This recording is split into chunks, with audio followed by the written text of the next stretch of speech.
Hi, mathematicians. My name is Dr. Liz Popelka Brown, and I am going to be your instructor for this term of quantitative reasoning and problem solving, MAT 125. And if you haven't gotten a chance to look at my instructor information, please take a minute to do that, and just know that I recognize 100% that the vast majority of you guys are not taking this class, because you want to. It is a requirement for most of you guys. And I recognize that, I'm a high school teacher as well. So I recognize there is a lot of math phobia out there. And please know that it is just my number one goal to help you be successful. And in the spirit of trying to be as helpful as possible, I wanted to make a quick video to explain a little bit more in depth just some of the supports that are available as we are going through the term. And I'm going to go over to Module 1. So I'm going to go to Learning Modules and then to Module 1. And these are all the assignments that are required for our first week here together in MAT 125. And you'll notice that most of them are homework or an assessment, and all of those are in my math lab. You should have already gotten something from the bookstore about connecting to my math lab. There's no way around. Unfortunately, I have gotten questions in the past about getting the textbook from like a cheaper source that's in print, but because of the way that this is interactive, you need to have the interactive version of the text, because that's exactly like where the homework is and where it's connected to Brightspace. So got to have the electronic version of the textbook. But the kind of cool thing about the fact that it's an electronic textbook is that there are a lot of supports built into the program, and that's the first thing I want to show you. So here we are in a sample problem that is similar to one that's on the first homework assignment. And so let's say you look at the problem and let me back up. So the first thing that I think is really cool, so I'm going to put in my answer, what I think it might be, and it has this check answer function that is extremely helpful. So let's say I put my answer in there, I'll click check answer, and it says that it's incorrect. It does give me like a little bit of a hint here, but let's say that that's just not really enough. I'm stuck. I'm still having a really hard time with figuring out how this problem works. So if I go up here to where it says question help, there are several tools that are going to be helpful to me. The first tool at my disposal is Help Me Solve This. So if I select the Help Me Solve This option, it takes the problem and it breaks it down into smaller chunks. So instead of asking me to come up with the final answer over there, which I've already gotten wrong once, it's going to break it down for me piece by piece by asking me questions to help me work through the problem a little bit at a time. And that same check answer feature works. So I'm like, yay, now off to the next part.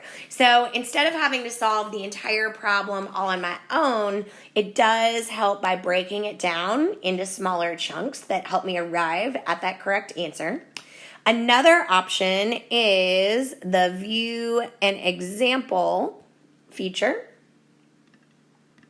And that is when it'll give you a question that's literally the same question, just with different numbers, but it walks you through the steps, step by step. So I suggest what I would do if I were in your shoes, I would look at the example first and then go back and, try to work the problem. And if I still needed the help, then I would use the Help Me Solve This feature. And something that is going to be on or available all the time is, I'm going to leave homework here for just a second, and I'm going to go to our discussion board and show you. So right here in the general questions, which I'm going to click on, you will see every single week there will be a post that I've made that has the title Extra Help and Resources for week 1, and then 2, 3, 4, all the way up to week 8.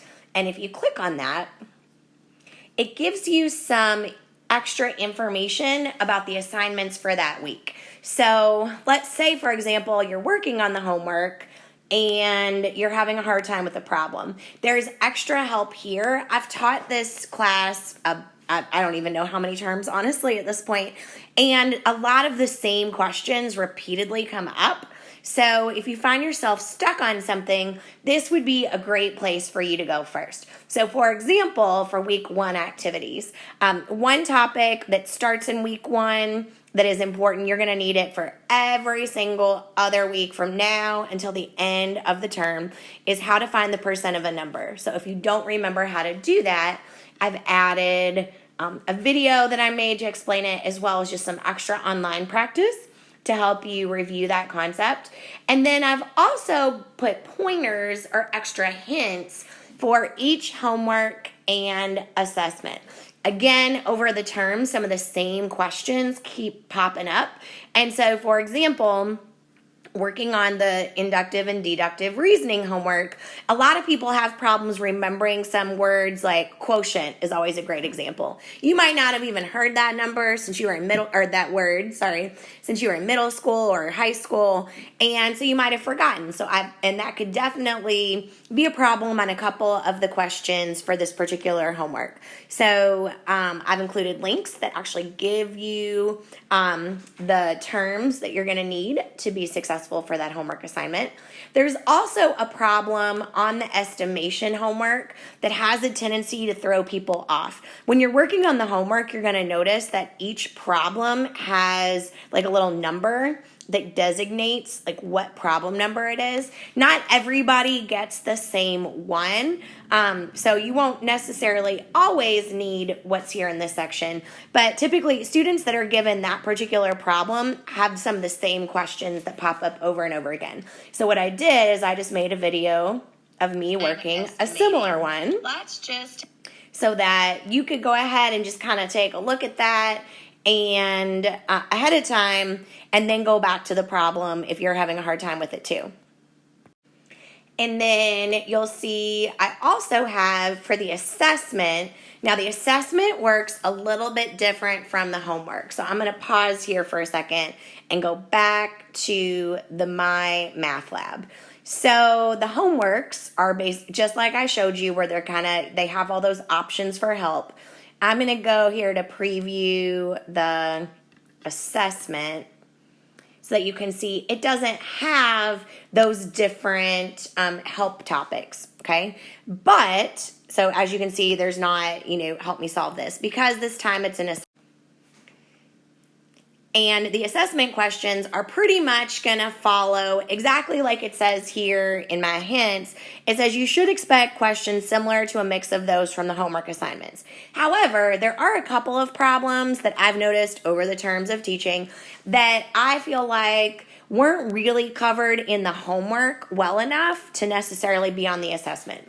And the one that always gets everybody, not all of you are going to have this particular problem on the assessment. Some of you might, but obviously some of you guys will. It's a specific question about lottery tickets that I don't feel like there was enough background in the homeworks to help you to be successful on that problem. So I have my own explanation, like a link to a site that explains it really well, and a link to an example problem I did that works a similar problem.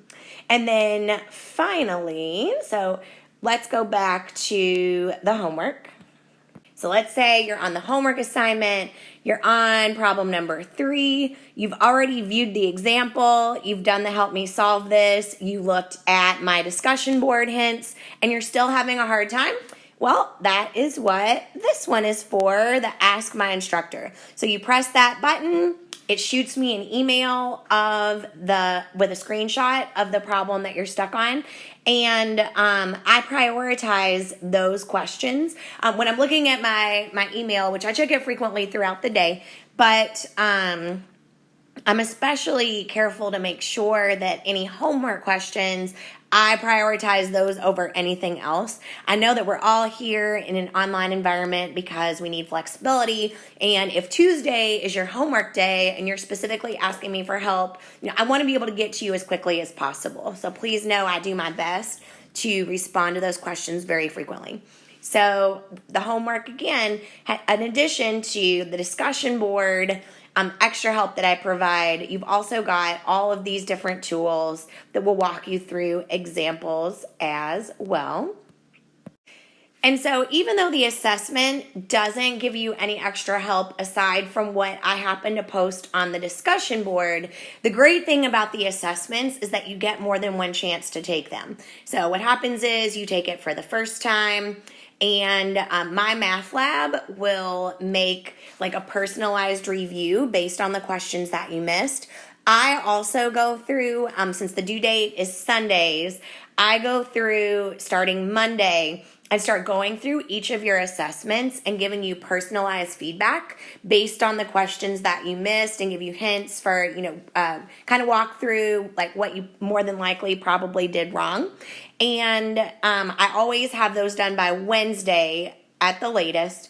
And then you guys get to use that feedback, and you get a second attempt on the assessments. So even though there's not as much help while you're taking it, the assessments you do get an opportunity to, get a higher grade on that.